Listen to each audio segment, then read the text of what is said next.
Enero de 1993. Un pediatra en Estados Unidos nota algo inusual. Demasiados niños llegando al hospital con los mismos síntomas. Diarrea hemorrágica, dolor abdominal severo, algunos desarrollando falla renal. No es un caso aislado, es un patrón. Y esa observación, la de un médico que decidió levantar el teléfono, fue el principio de una investigación que cambió la forma en que el mundo piensa la inocuidad alimentaria. Hola, soy Clau Mugartegui. Si alguna vez te has preguntado qué pasa realmente con lo que comemos, bienvenido a Zona Alimentaria, un espacio para entender la ciencia, los mitos y las historias detrás de nuestros alimentos, sin miedo, pero sobre todo sin complicaciones. Antes de entrar al caso, quiero que pensemos en algo. Cuando escuchamos que hubo un brote alimentario, solemos imaginar algo obvio, algo que claramente estaba mal desde el principio. Pero la realidad de la anatomía de un brote es mucho más compleja que eso, porque un brote no empieza con una respuesta, más bien empieza con una pregunta. ¿Qué tienen en común estas personas que se enfermaron? ¿Dónde estuvieron? ¿Qué comieron? ¿Y en qué momento empezaron los síntomas? Y la mayoría de las veces, esas preguntas no tienen una respuesta inmediata. No se descubren porque alguien encuentra una bacteria. Se descubren porque alguien nota un patrón, porque alguien se detiene y piensa, esto no parece ser una coincidencia. El 12 de enero de 1993, el Dr. Phil Tarr, pediatra gastroenterólogo de la Universidad de Washington, reportó al Departamento de Salud algo que le preocupaba: un número inusualmente alto de niños con síndrome hemolítico urémico, una condición grave que puede causar falla renal y que en condiciones normales es poco frecuente. Eso fue suficiente para activar una investigación, porque un brote alimentario puede comenzar con algo tan simple como una persona observando con atención. En los días siguientes, los investigadores empezaron a hacer las preguntas de siempre. ¿Qué habían comido esos niños? ¿Dónde? ¿Había algún lugar en común? Y la respuesta, que empezó a aparecer una y otra vez, era la misma: Jack in the Box, una cadena de comida rápida con presencia en varios estados del oeste de Estados Unidos. El 18 de enero, 6 días después del primer reporte, el Departamento de Salud anunció que la fuente del brote era precisamente ese restaurante. La cadena acordó dejar de servir hamburguesas. La carne utilizada para prepararlas fue retirada y puesta bajo resguardo, pero el daño ya estaba hecho. Al final del brote, los números eran devastadores. 732 personas resultaron infectadas. 4 niños murieron. 178 personas desarrollaron daño permanente en riñones, sistema nervioso y otros órganos. 73 restaurantes estuvieron involucrados en 4 estados. La mayoría de las víctimas eran menores de 10 años.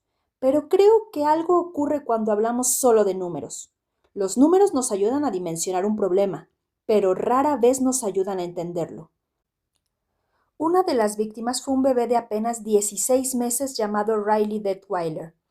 Riley ni siquiera comió en Jack in the Box. Se contagió a través de otro niño en su guardería que sí había consumido alimentos relacionados con ese brote.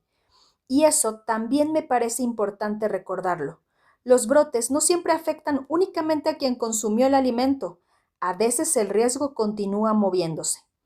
Riley murió después de 3 semanas en el hospital. Su padre, Darin, dedicó gran parte de su vida profesional a la inocuidad alimentaria y a impulsar cambios regulatorios para evitar que otras familias vivieran lo mismo. Y creo que ahí es donde uno deja de pensar en estadísticas y empieza a pensar en personas. Y esta es la parte que más me interesa de este caso, porque cuando se investigó a fondo, lo que encontraron no fue ignorancia ni falta de información, fue algo más incómodo.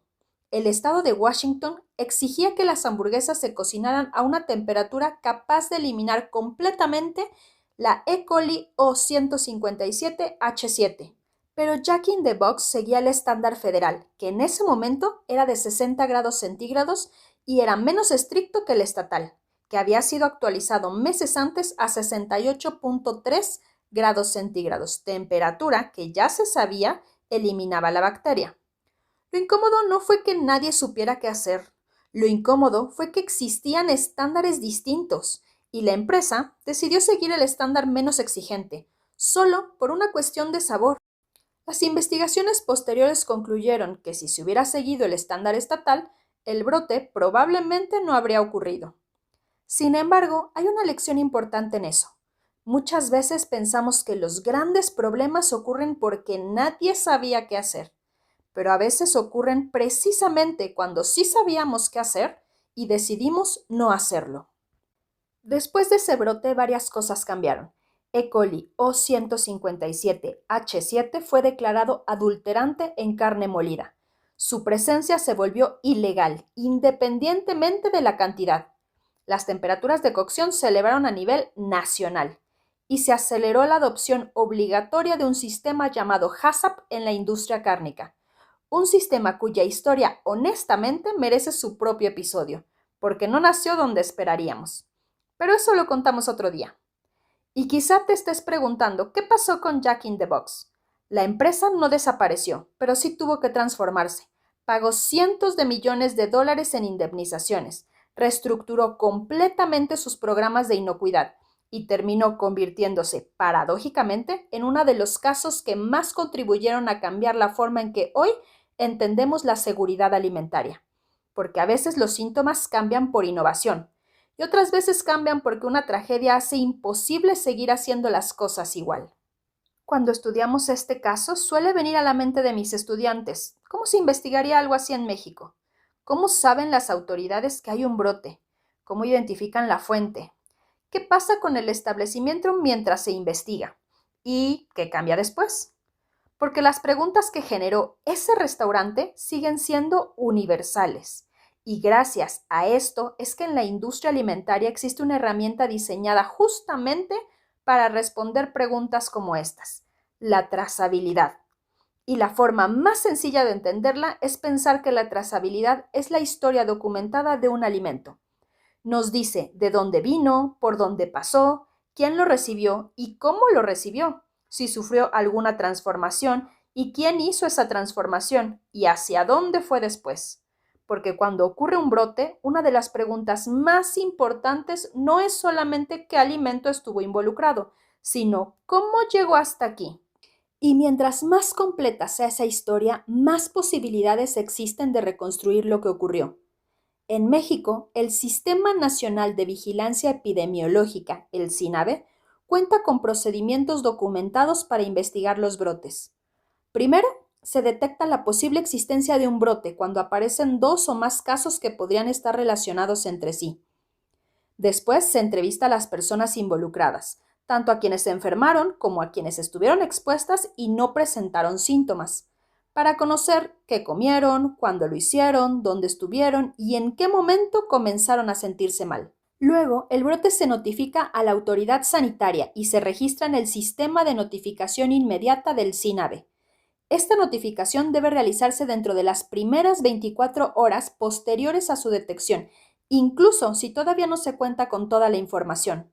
A partir de ahí comienza la investigación epidemiológica. Se establece qué se considera un caso. Se buscan activamente más personas enfermas. Se identifica la población expuesta y se organizan los datos por persona, lugar y tiempo. También se comparan los alimentos consumidos por quienes se enfermaron y por quienes no lo hicieron para identificar cuál estuvo asociado con una mayor proporción de casos.